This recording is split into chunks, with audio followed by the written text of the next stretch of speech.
لبيك اللهم لبيك لا شريك لك لك لبيك إن الحمد والنعمة لك والملك لا شريك لك. Vamos a seguir con el Ghazali. Terminamos la vez pasada lo del arrepentimiento y estamos al principio de este libro, pero un poco se me ocurrió hoy que por ahí es importante que ustedes tengan toda una idea general de una obra como esta que es tan grande.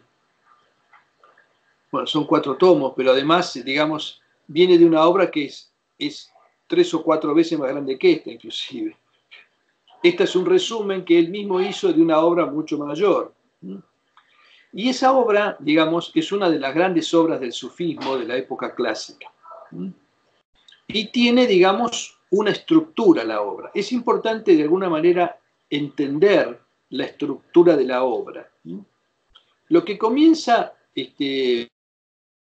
digamos, haciendo el Ghazali en esta obra, hay como una especie de largo prefacio, que tiene como, qué sé yo, 100 páginas, en donde analiza los 4 pilares del conocimiento. Digamos, las 4 cosas que hay que conocer, sobre las cuales hay que tener una certeza, que son el conocimiento de Dios, el conocimiento de Allah, el conocimiento de uno mismo, el conocimiento de este mundo y el conocimiento del otro mundo. ¿Sí? Esas 4 cosas sirven para que yo me pare, digamos, y pueda evaluar realmente cómo son las cosas. O sea, saber quién es Allah, quién soy yo, ¿sí? ¿Qué puedo esperar de esta vida y qué puedo esperar de la otra? Esas cosas son sumamente importantes. Empieza con eso, como una especie de introducción que hace al conocimiento. Después, digamos, empieza a decir, bueno, acá el camino es el camino del Islam. Entonces, lo primero que tiene que saber, digamos, la persona que recorre este camino es, por ejemplo, tiene que conocer la importancia del conocimiento, que ya lo ha desarrollado en este prefacio. Tiene que saber exactamente cuál es la creencia correcta, ¿sí?, que tiene que sostener. Entonces le explica lo que se llama la akida, de lo cual hemos hablado en varias oportunidades.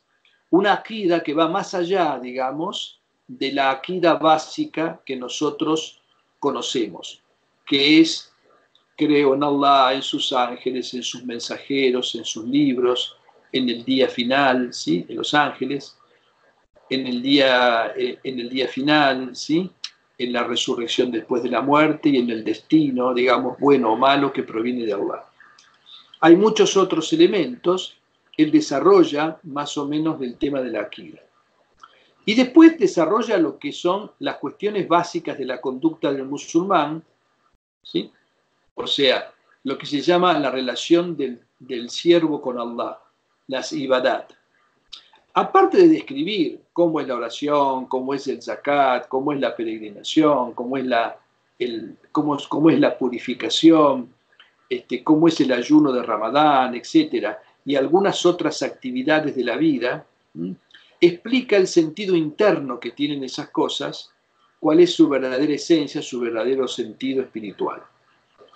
Una vez que termina con eso, se ocupa de las cuestiones generales de la vida, ¿sí?, porque uno tiene que vivir, ¿eh?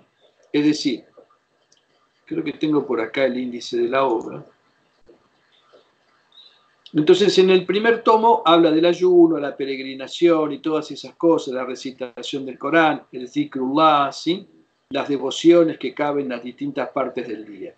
En el segundo tomo habla de las relaciones mutuas, ¿sí?, cuestiones de adab, ¿no?, el matrimonio, que es una parte muy importante de la vida, los ingresos, de cómo uno va a vivir, el trabajo, cómo tiene que cuidarse en esas cosas y qué transacciones son lícitas y cuáles no son, para que, digamos, en ese aspecto externo de los actos la vida esté ordenada. Después, distinguir lo lícito, lo ilícito y lo dudoso, ¿sí?, que eso también es una cuestión muy importante. Después las relaciones con las personas. ¿Cuál es el adab correcto? Y algunas relaciones más importantes, que son la amistad, la hermandad, los compañeros en el camino, en este caso para nosotros la gente de la tarika, los derviches, etc. Los deberes generales respecto de los musulmanes, de los vecinos, de los parientes. El tema del aislamiento, digamos, si es eso necesario en determinado momento y cuáles son sus reglas. El tema de la conducta cuando uno viaja, el tema del adab en el samá, o sea, en la, digamos, en lo que sería la práctica del zikr. Y acá esto, digamos, habla de la licitud del samá y sus antecedentes y lo justifica, porque han discutido los ulemas sobre este tema, ¿no? O sea, es lícito hacer estas danzas que hacemos los sufíes, tocar música y panderos cuando se recuerda a Allah. Bueno, todo eso tiene antecedentes en lo que hizo el profeta, alayhi salatu wassalam, y en lo que hicieron algunos compañeros. Y en general, salvo algunas excepciones, los sabios coinciden en la licitud de, digamos, estas prácticas que tienen su fin. Ordenar el bien y vedar el mal, que es una obligación del musulmán, y algunas observaciones sobre el tema que están dirigidas fundamentalmente a la gente que tiene responsabilidad en el gobierno, política y demás.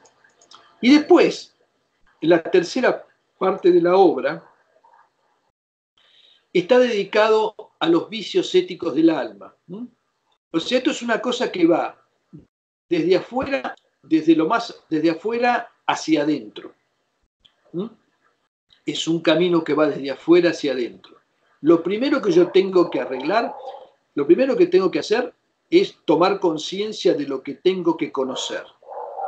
Luego tengo que ordenar mis actos, ¿sí? Y por eso se tratan primero los actos de la relación con Allah y después los actos de la relación con la gente, con la sociedad, con la familia, etc. Una vez que está arreglado eso, mejor dicho, no una vez que está arreglado, porque todo este trabajo en realidad es un trabajo simultáneo, no es que se termina una etapa y empieza otra. Uno sigue arreglando cuestiones de su vida cotidiana mientras está trabajando en cuestiones internas. El siguiente paso es lo que se llama el akhlaq, o sea, la ética. Y la ética consiste en identificar los vicios, las enfermedades del alma, dónde están esas enfermedades del alma, y buscar la manera de curarlas, ¿sí? Cómo curar esas enfermedades del alma, al que llama al-muhlikat, o sea, los destructores, porque destruyen la vida espiritual. Entonces, primero están naturalmente los vicios que tienen que ver con los apetitos del estómago, del sexo y demás, que son los más evidentes. Después están los perjuicios que se manifiestan en la lengua, hablar de más, calumniar, difamar, etcétera, bromas que no corresponden. Después los perjuicios de la ira, el odio, la envidia, que algunas de estas cosas las hemos visto y hemos leído estos capítulos. Después el amor por este mundo, ¿sí? La avaricia, la codicia, ¿no?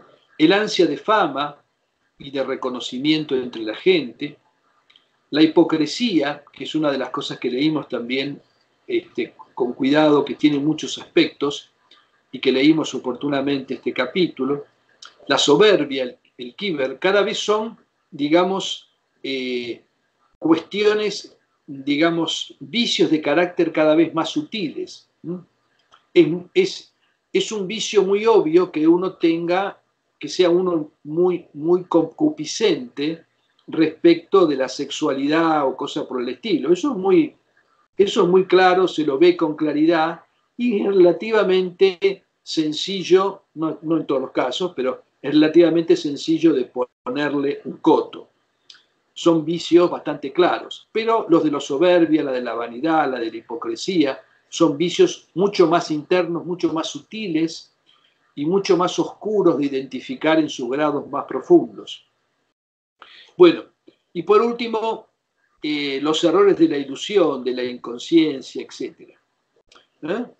Y recién ahora, en la última parte de la obra, se ocupa Al-Ghazali de, digamos, lo que serían las virtudes espirituales. Y la primera de las virtudes espirituales es el arrepentimiento, que es el comienzo del camino. Otras obras de sufismo se concentran exclusivamente en lo que contiene este último tomo de esta obra, o sea, lo que son las diversas estaciones espirituales, o sea, las virtudes que hay que cultivar, porque le dejan a la ética del Islam, de la cual hay muy buenos libros. O sea, se supone que el que está en este camino conoce el din, ¿está bien? Sabe lo lícito, conoce lo ilícito, conoce las trampas, ¿sí? Sabe que no hay que abusar de ciertas prerrogativas o de ciertas licencias que tiene el din, etcétera, etcétera. Se supone que conoce eso, supone que conoce lo mismo en todo lo que tiene que ver con la vida, digamos, lo que está bien, lo que está mal, lo que es lícito, lo que es ilícito, etcétera. Y se supone también que puede acceder a las obras de ética, ¿sí? En donde están todo el conjunto de conocimiento ético que se ha desarrollado en el Islam.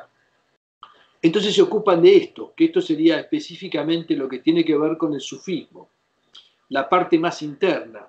O sea, primero hay que ordenar la vida, hay que ordenar los actos, ¿sí? Hay que tener en claro a dónde uno quiere ir, ¿sí? Hay que saber qué valor tiene esta morada y qué valor tiene la morada del más allá, ¿sí? Hay que saber quién soy yo realmente y quién es Allah subhanahu wa ta'ala. Y cuando tengo todas esas cosas y empiezo a ordenar mi vida, entonces desbrozo de malezas mi alma, quiere decir, me curo de todos esos vicios y simultáneamente voy sembrando las virtudes, los akhlaq, o sea, las virtudes éticas. Eso es una síntesis de todo el camino. Y las cosas que va a hablar acá, que está hablando acá, tienen que ver con esas estaciones espirituales. Bueno, esto para que tengan una idea general, porque tener una idea general es importante para saber qué papel tiene cada cosa. Igual, como dije recién, no es que hay que terminar con una etapa para empezar con otra. Uno entra acá, digamos, y tiene que acometer todo más o menos al mismo tiempo. Naturalmente, a medida que van pasando los años, ¿no?, uno va cambiando de prioridades, comprende ciertas cosas. Al principio, por ahí, ¿qué pasa? Tiene que aprender un montón de cosas básicas. No se está preocupando demasiado, digamos, se está preocupando por si está haciendo bien la oración, ¿sí? Y si está cumpliendo con los detalles, vamos a ponerlo. Después se da cuenta que aparte de la oración hay otras cosas y que una vez que aprendió los detalles, tiene otros problemas con la oración que son mucho más complicados, ¿no? Que es estar concentrado, hacerla realmente por Allah, no por automatismo. Se dan cuenta, hay todo un proceso, ¿no?, en donde uno va siendo llevado naturalmente, siguiendo esto, a las distintas etapas. Pero se pelea en todos los frentes, el esfuerzo se da en todos los frentes simultáneamente, y cada vez uno va tratando cuestiones más profundas y más internas. Bueno, la paciencia y el agradecimiento.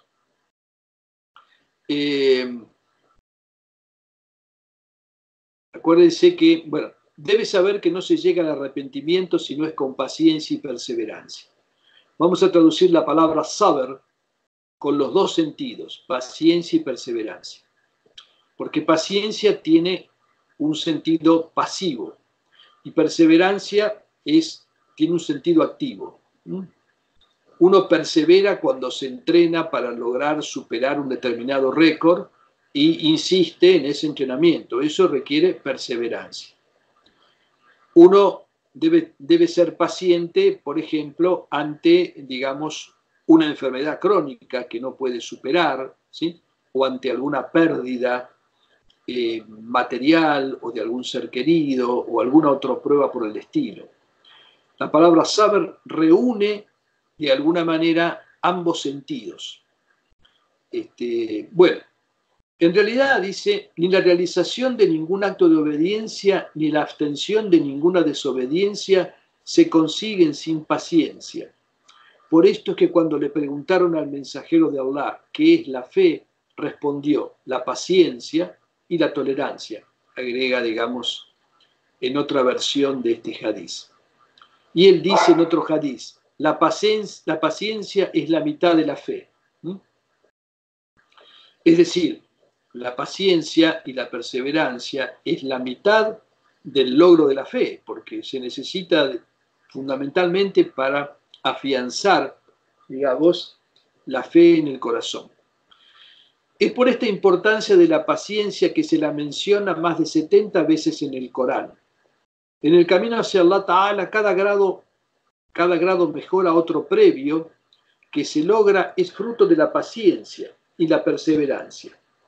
Incluso el liderazgo es otorgado por la paciencia, como dice el Altísimo. Y entre ellos designamos líderes que guiaban con nuestro mandato cuando eran pacientes y tenían certeza de nuestros signos. O sea que una condición de la imama, es decir, de la conducción, del liderazgo, es ser una persona paciente y perseverante.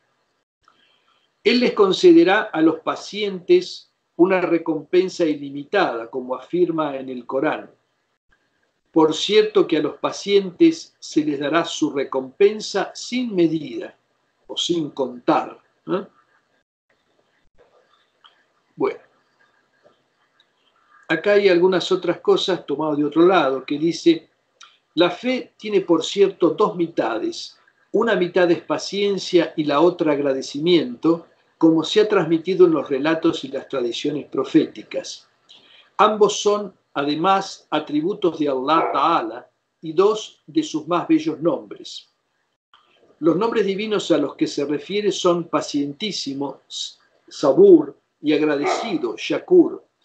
El hadiz al que se refiere es relatado por Anas. La fe tiene dos mitades, una mitad está en la paciencia y la otra en la gratitud. Por eso es que reúne acá en un capítulo estas dos cosas al Ghazali. Reúne va a hablar de la paciencia y va a hablar también del agradecimiento. Y como que las dos cosas son complementarias, ¿sí? Y son como las dos patas de la fe, o las dos mitades de la fe. Bueno, además les promete a los pacientes que estará con ellos cuando dice el Corán, por cierto que Allah está con los pacientes y perseverantes, y que para ellos son las bendiciones, la misericordia y la guía, porque dice el Corán, albricia a los pacientes, aquellos que cuando les aflige una desgracia dicen, pertenecemos a Allah y a Él retornamos. Esos son los que obtienen las bendiciones y la misericordia de su Señor y son los bien guiados. Todo esto está dirigido a los pacientes. Le dice al profeta, dale a los pacientes la buena nueva, que son aquellos que resisten ante las aflicciones. Y esos recibirán las bendiciones y la misericordia de Allah. Esta frase, Inna lillahi wa inna ilahi raji'un, ante la aflicción, ¿sí? Es también una frase que se utiliza para ¿cómo se llama? Para el pésame, cuando uno le da el pésame a una persona. Bueno, por alguna pérdida que ha tenido, ¿no? Es por la importancia que tiene la virtud de la paciencia que Allah Ta'ala, valorándola, no la concede a cualquiera, sino a unos pocos de sus amigos. Y de ahí que dijera el mensajero de Allah, de lo que menos habéis recibido es de la certidumbre y de la paciencia firme. Y siguió diciendo, quien haya recibido su parte de ambas, que no se preocupe por lo que pierde de vigilias nocturnas y de ayunos diurnos. Prefiero que perseveréis en aquello en lo que estáis ahora a que cada uno de vosotros cumpla con las acciones de todos. No obstante, temo que después de mí se abran para vosotros las puertas de este mundo, y entonces os detestéis unos a otros, y os detesten por eso los habitantes del cielo. Quien sea paciente y resigne todo lo que hace por su Señor, obtendrá su recompensa completa. Y luego recitó su dicho, exaltado sea. Lo que vosotros tenéis perece, y en cambio lo que hay junto a Allah permanece. A quienes sean pacientes les recompensaremos conforme a lo mejor que hacían. Esto es muy importante, ¿no? Que Allah nos va a recompensar respecto de lo mejor que hacíamos. Quiere decir que no va a tener en cuenta lo peor y lo que hemos dejado pasar. Bueno, acá hay varias cosas. El ser humano tiene poco conocimiento, tiene poca certidumbre y tiene poca paciencia. Pero quien tiene parte de ambas y persevera en lo que tiene, digamos, o sea, agarra algo y lo hace y sigue con eso, ese tiene la promesa de que Allah lo va a aceptar, ¿sí? No es necesario hacer mucho. Mucha gente cree que es necesario rezar mucho, enorme cantidad de devociones, y por ahí una cosa no pasa por ahí. Depende con la naturaleza de cada uno. Está la historia esa de que vino un beduino y le dijo al profeta, me han dicho que hay que rezar tanto por día, 5 veces. Sí, 5 veces por día, si quieres más, le dijo el profeta. Bueno, pero no es obligatorio. No, lo obligatorio son 5. Y después le preguntó por el zakat, dijo tanto, que hay que ayunar un mes. Bueno, al final dijo, bueno, yo voy a hacer todo eso, pero nada más. Está bien, le dijo el profeta. Y se fue y le dice, bueno, si digamos, persevera en eso y cumple con eso, está salvo. ¿Está? En realidad, y lo que se agrega además, hay que agregarlo por amor a Allah, sobre todo, ¿sí? Porque cuando uno hace más cosas de las que se le piden, una sugerencia insidiosa del nafs y del shaitán es que uno está haciendo bien las cosas, o es que está haciendo un gran esfuerzo, que va a recibir una muy buena recompensa por eso que está haciendo, que es mejor que otros que no hacen todo eso. O sea que en hacer mucho tiene otro tipo de peligros bastante más complicados, ¿no? De los cuales es bastante difícil librarse. Entonces, no hay hay que ser lo que uno sienta que puede, quiere y desea por su Señor, sin agregarle otras motivaciones ulteriores. Bueno, dijo el mensajero de Allah, la paciencia es uno de los tesoros del paraíso. Y dijo, si la paciencia fuera un hombre, sería uno generoso. Es decir, porque la paciencia, digamos, da muchos frutos. Y Allah ama a los pacientes.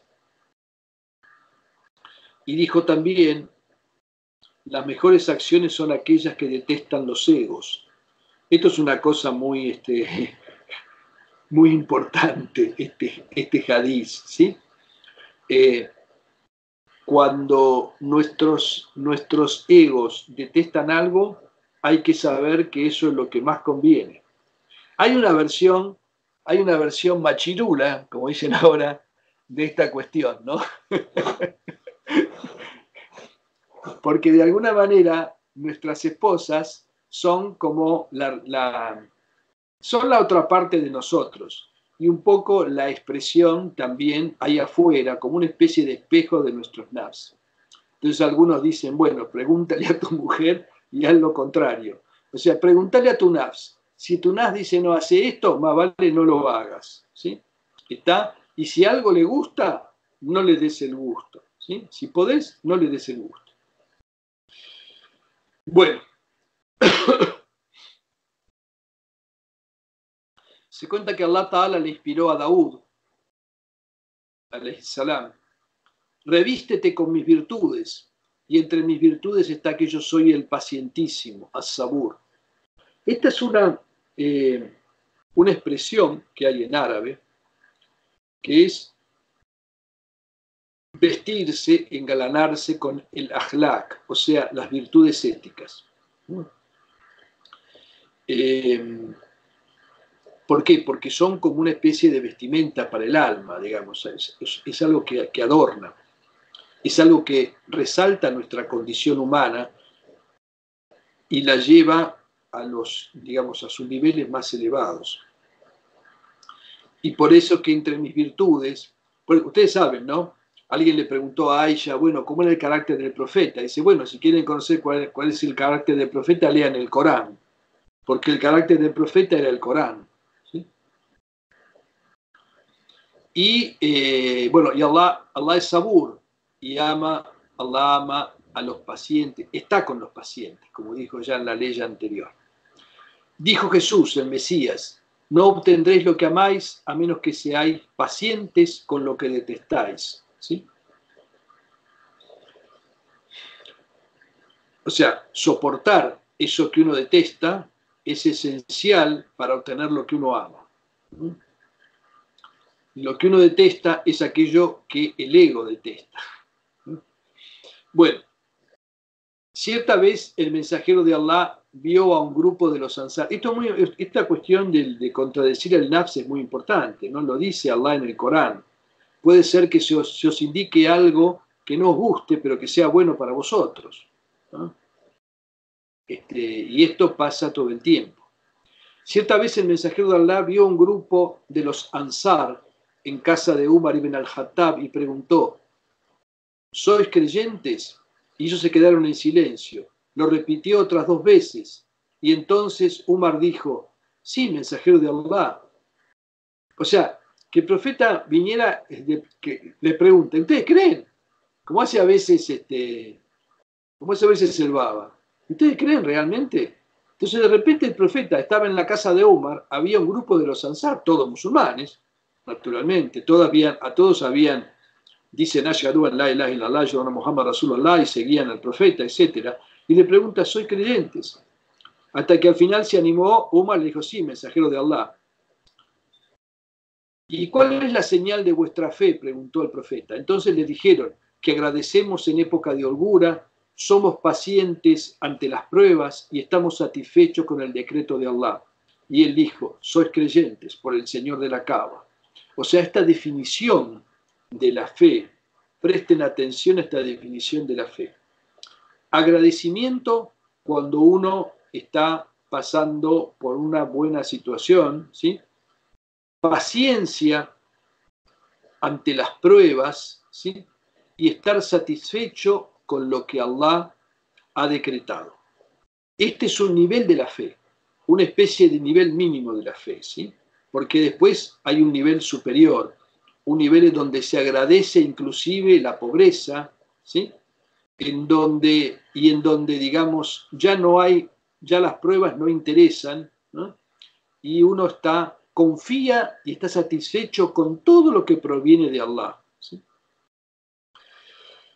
Dijo Ali ibn Abi Talib, el rango de la paciencia respecto de la fe es como el de la cabeza respecto del cuerpo. No tiene cuerpo quien no tiene cabeza y no tiene fe quien no tiene paciencia. ¿Ah? O sea, quien no tiene paciencia y perseverancia no tiene realmente fe. ¿Por qué? Porque es una de las patas fundamentales de la fe, como ya dijo antes. Bueno, la verdadera naturaleza y significado de la paciencia. Siempre una regla de Al-Ghazali es tratar de analizar más profundamente qué quiere decir cada cosa. En este capítulo, la primera parte habla de la paciencia y una segunda parte va a hablar del agradecimiento. Debes saber que la paciencia es un rasgo ético humano. Los animales no tienen paciencia o es en ellos muy deficiente, y los ángeles no la necesitan por su perfección y porque están exentos de pasiones. Los animales están dominados por su alma animal y solo responden a sus impulsos. mientras que los ángeles están inmersos en el amor a la presencia divina y no hay ningún impedimento que deban soportar con paciencia. Al principio de su vida, un ser humano tiene las características y cualidades de un animal. Las ansias de comida, vestimenta, apariencia personal, diversión y juego lo dominan. Luego, cuando llega a la pubertad, aparece en él una de las luces angélicas, la del aql, la del intelecto, y comienza a ver los asuntos y sus consecuencias bajo esa luz, bajo la luz de la razón. Se le asignan entonces dos ángeles de los cuales los animales están privados. Uno de ellos lo guía mostrándole el camino por medio de una luz que derrama sobre él y que, más allá de las pulsiones que dominan a los animales en el presente, le permite reconocer cómo terminarán los asuntos en el futuro y la prudencia que requieren, guiándolo hacia el conocimiento de sí mismo y de Allah Ta'ala. Comprende entonces que el resultado final de dejarse llevar por el nafs, por su concupiscencia y su ira, es la total destrucción, pese al deleite que experimenta en el momento presente. Se da cuenta que ese placer y comodidad que ahora experimenta es algo breve y transitorio, y que el pesar que le espera al final será perenne. Los animales naturalmente carecen de esta guía, no obstante, esta no es suficiente. Si alguien comprende que algo lo perjudica, pero no tiene el poder para apartarse de ello, ¿cuál es el beneficio de esa comprensión? Una persona enferma, por ejemplo, sabe que la enfermedad es perjudicial para él, pero es incapaz de rechazarla por sí solo. De ahí, entonces, que Allah, exaltado sea, le haya asignado otro ángel al ser humano para que lo fortalezca, le dé poder y lo apoye, permitiéndole así controlar y refrenar las pasiones que ya sabe que lo perjudican. Así como necesita controlar sus deseos actuales, debe aparecer algo más que le permita oponerse a ellos para evitar sus perjuicios futuros. Ese impulso, Ba'ith, para oponerse a las pasiones son las huestes angélicas, lo que se llama el ejército de los ángeles, Jund al-Malaik, mientras que el impulso para cederle las riendas al nafs proviene del ejército satánico, Jund al-Shayatin. A esa pulsión, por oponerse a las pasiones dañinas, lo llamamos impulso de la fe, y su manifestación es la paciencia. Y la pulsión por ceder a las pasiones lo llamamos impulso del deseo, Ba'ith al-Shahwa. Fíjense qué interesante lo que está describiendo acá, ¿no? Hay dos impulsos, ¿sí? Identifico esos dos impulsos cuando yo paso a lo que se llama, llego, digamos, a la pubertad. Ya tengo más o menos alcanzo una comprensión, he dejado atrás la niñez y las cuestiones caprichosas. Ya no soy, digamos, un animal más vivo que los animales. Ya soy un ser consciente que soy capaz de darme cuenta, digamos, los perjuicios que provocan mis actos. En principio están los perjuicios obvios, o sea, cualquier niño que evoluciona naturalmente en el desarrollo de su ética sabe que ciertas cosas que son desagradables, que pueden herir a los demás, sabe que no tiene que hacerlas, ¿sí? Y se refrena de ellas, aunque tiene ganas de hacerlas. Se refrena por imitación, por la educación de sus padres, por lo que le dice el medio, pero más en el fondo del ser humano hay un impulso que le viene del din, que le viene de la fe, que se va comprendiendo o puede empezar a comprenderse en esa época, que es el impulso que le permite oponerse al otro impulso, que está asentado sobre todo en, primero, los impulsos básicos del deseo, ¿sí? De los deseos básicos, después de los deseos cada vez más sutiles que tenemos, porque no todo es deseo de comida y de sexo, también está deseo de seguridad, y eso lleva a codicia de riqueza, después está deseo de figuración, ¿sí? Y eso lleva, digamos, al ansia de exaltar mi figura personal, mis dotes, y hacer cosas en pos de eso. Bueno, así las cosas, dice, hay un enfrentamiento y una guerra constante en el ser humano entre esos dos ejércitos. Uno le dice, haz esto, y el otro, no lo hagas, permaneciendo continuamente entre esas dos fuerzas opuestas. Si el impulso de la fe se planta firmemente en la batalla contra el impulso del deseo, a esa firmeza se la llama paciencia. Este es el verdadero significado de paciencia. Si el impulso de la fe vence al impulso del deseo y lo rechaza, a ese logro se lo llama victoria, zafar. Y mientras esa batalla continúa en alguien, se la llama el combate supremo contra el ego, jihad an-nafs.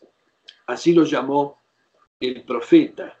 El profeta llamó al jihad al-akbar, lo llamó jihad an-nafs. Cuando vino esa patrulla que había participado de un combate, les dijo, bienvenidos del pequeño yihad al gran yihad. Y le preguntaron, ¿cuál es ese yihad, mensajero de Allah? Y dijo, jihad al-nafs. O sea, la lucha sagrada contra el alma, ¿sí? El significado de paciencia, entonces, es que el impulso de la fe se mantenga firme en su oposición al impulso del deseo. Si estos dos ejércitos no están presentes en una persona, no hay paciencia. Y esto es así porque los ángeles no tienen necesidad de la paciencia y los animales y los niños no tienen el poder para ejercerla. Esta es la definición de paciencia para el camino espiritual, o sea, para el sufismo y en la gran lucha, llegada al Akbar, que poco tiene que ver con el sentido usual de paciencia. Fíjense cuál es la definición de paciencia que está dando acá, ¿sí? La paciencia es la perseverancia para combatir, digamos, los vicios del alma, ¿sí? Eso es esencialmente. Nada que, no tiene que ver con aguantar que a uno le vayan mal las cosas, o que tenga algunas pérdidas, o cosas así por el estilo, ¿sí? Tiene un significado espiritual y es que acaba de dar aquí. Debes saber también que esos dos ángeles que hemos mencionado son los nobles escribas. Esos dos ángeles son los que el Corán llama Kiram al-Katibin, o sea, los nobles escribientes, que están, digamos, a ambos lados nuestro y que registran las acciones. Cualquier persona que ha aprendido a razonar sabe que todo lo que ocurre tiene una causa y que si hay dos cosas opuestas es porque hay dos causas opuestas. Puede ver que en los animales y en los niños al principio no hay ninguna guía ni conocimiento que les permita comprender las consecuencias de sus actos. El niño no tiene ni el anhelo ni la fuerza para ser paciente, pero cuando llega a la pubertad, ambos aparecen en él. Conoce que necesita esas dos causas y que esos dos ángeles son la expresión de las mismas. Comprende que esa guía y conocimiento del primer ángel es el origen y el precursor de la fuerza y el apoyo del otro ángel, y que el poder y la voluntad trabajan con ella. Consecuentemente, ese ángel, cuya función es la guía, es más noble y superior que el ángel fortalecedor, lo que se llama Malak Mukawi, y el lugar que se le asigna es el lado derecho del pecho, o sea, el más noble de los dos costados. Acá hay una nota, vamos a leerla. El ángel de la derecha es superior y previo porque sin conocimiento, marifa y guía no hay en qué aplicar la fuerza y el apoyo del otro ángel, ¿sí? Bueno, y acá está la ley donde se mencionan a los nobles ángeles. Ambos son tus guardianes, y ese ángel es el compañero de la derecha, y el otro el compañero de la izquierda. Como él está a cargo de ti, cuando le escuchas para obtener guía y conocimiento, el solo hecho de escucharlo se te computa como una buena acción que has llevado a cabo, dado que no lo has desatendido. Si en cambio lo desatiendes dándole la espalda, permaneciendo en la condición de los niños y los animales, privado de guía y conocimiento, eso será una falta tuya contra ese ángel y contra ti mismo, que será asentada en tu registro. De la misma forma, si utilizas la fuerza que has obtenido del otro ángel para oponerte denodadamente a las pasiones del nafs, eso es una buena acción a tu favor, y si no lo haces, será una maldad en tu contra. Ambos asientan esos estados en tu registro, y aunque están dentro de tu corazón, permanecen ocultos para ti. Esos dos ángeles y todo lo vinculado con ellos, lo que escriben, su escritura y sus registros, pertenecen al mundo de lo oculto, no al mundo visible, y nada de lo que pertenece al mundo angélico puede ser captado por los ojos de este mundo. Bueno, vamos a dejar acá. Esto hay mucho para meditar en esto. Creo que todos identificamos en nosotros que estamos librando esa batalla, ¿no? Y que tenemos esos dos ejércitos dentro nuestro. O sea, nuestro corazón es de alguna manera un campo de batalla entre ese ejército de los ángeles y los ejércitos de Shaitán. Y de ambos recibimos insinuaciones e inspiraciones que pueden ser angélicas o satánicas. Esa es una cuestión que hay que reflexionar sobre ella y es muy importante tener en cuenta. Bueno, ¿alguna pregunta?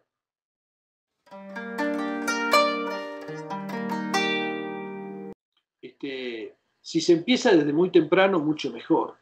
En general, digamos, muchos de los grandes santos han empezado muy temprano, en su adolescencia inclusive.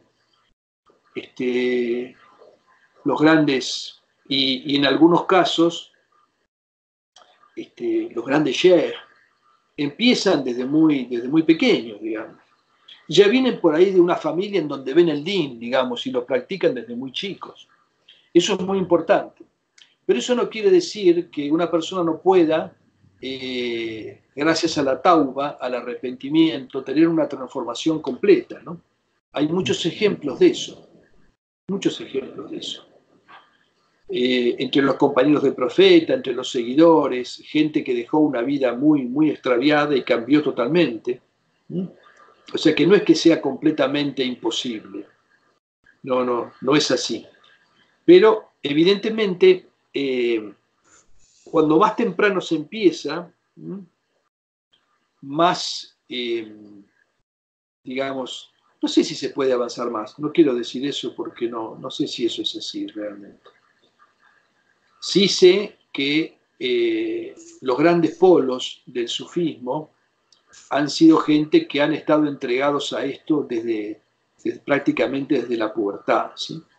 Y que en muchos casos vienen de familias en donde ya fueron, y de un linaje espiritual, ¿sí? Con lo cual, digamos, hay algo inclusive hasta en un nivel físico y un nivel de destino, de estar presente en determinadas condiciones, que también es importante. Nosotros no estamos en ese caso, porque hemos empezado de grandes, algunos de muy grandes, otros de no tan grandes, pero bueno, eso no significa que no tengamos oportunidades, para nada. No es eso lo que está diciendo. Está describiendo cuál es el proceso general, ¿sí? ¿Está bien? Que uno lo ha identificado ese proceso general de más grande. De todas maneras, inclusive eso que está diciendo, sacado del contexto espiritual, ¿sí? Nosotros, como seres humanos, sabemos que tenemos determinadas pulsiones a hacer cosas malas, aún antes de tener el din y la fe, ¿sí? Que de alguna manera reprimíamos simplemente desde la razón, porque casi todo ser humano medianamente sano porta en sí una conciencia que le permite avergonzarse de ciertos actos, ¿no? Y le impide hacerlos.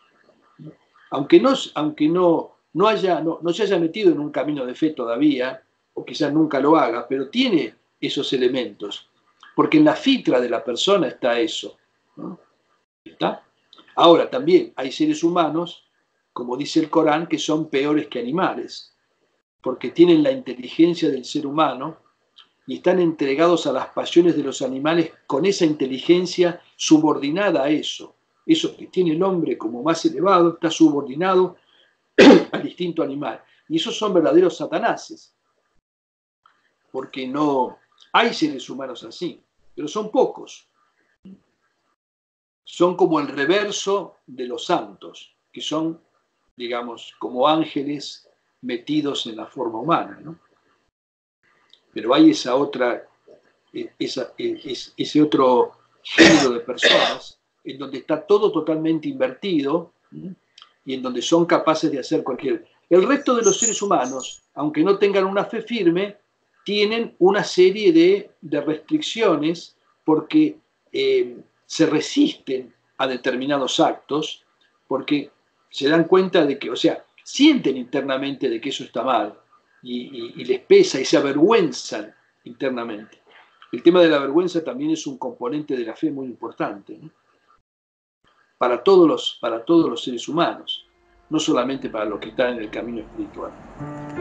El Islam no es la religión del futuro, el Islam es la religión eterna, es el din de la fitra del ser humano, es el din de los profetas anteriores a Muhammad que dicen en el Corán somos musulmanes. No hay dos din, ¿sí? Hay un solo din que es el din de la fitra, que todos han seguido, aunque después sus disposiciones puedan variar, y es el din que se adapta naturalmente a la naturaleza humana. El profeta Muhammad está claramente definido en el Corán, ¿no? De muchas maneras, inclusive delimitando bien su función. No me animo a definir al profeta, ¿no? Lo han hecho los poetas, lo han hecho los auliyá. Yo creo que la esencia del Nabi alayhi salatu wasalam es que él es la primera luz manifestada por Allah. Es en realidad el alfa y el omega. En realidad todo lo que está por debajo de él es una expresión de su realidad. Por eso cuando le dijo el profeta a Jabir al-Alladi, antes de que fuera creado Adán, ya existía la luz de tu profeta. Y ese es un secreto importante si uno lo medita, ¿no? En realidad, como que toda la creación, todo lo que existe, de alguna manera, está justificado por su existencia. Es simplemente el peso de la fe y el peso de la certidumbre que se ha ido sumando con los años y que me ha ido dando pruebas. Entonces eso sí es lo que me permite ver la enfermedad como una contingencia más de este mundo, digamos, que todos padecen y yo no la estoy pasando todavía, por lo menos tan mal en ese sentido, ¿no? La experiencia de la muerte es claramente una experiencia central. Creo que es un hadith qudsi, dice Allah, nada lamento tanto como imponerle a mi siervo creyente la muerte, porque sé que la detesta. Yo creo que la partida tiene que ser tanto más serena cuanto ha sido la fuerza de la fe, ¿no? Hay una regla de oro que nos explicó varias veces Tosun Baba y que es fundamental. Cuando vayas a hacer algo, fíjate si eso que vas a hacer te beneficia solamente a vos y no beneficia a nadie más. Si es así, mejor no lo hagas. Si te beneficia a vos y beneficia también a otro, entonces sí puedes hacerlo. Y si te perjudica a vos y beneficia al otro y conseguís hacer eso, ese es el grado más elevado. Es el izar, es el altruismo, en donde uno, digamos, entrega su parte de la acción.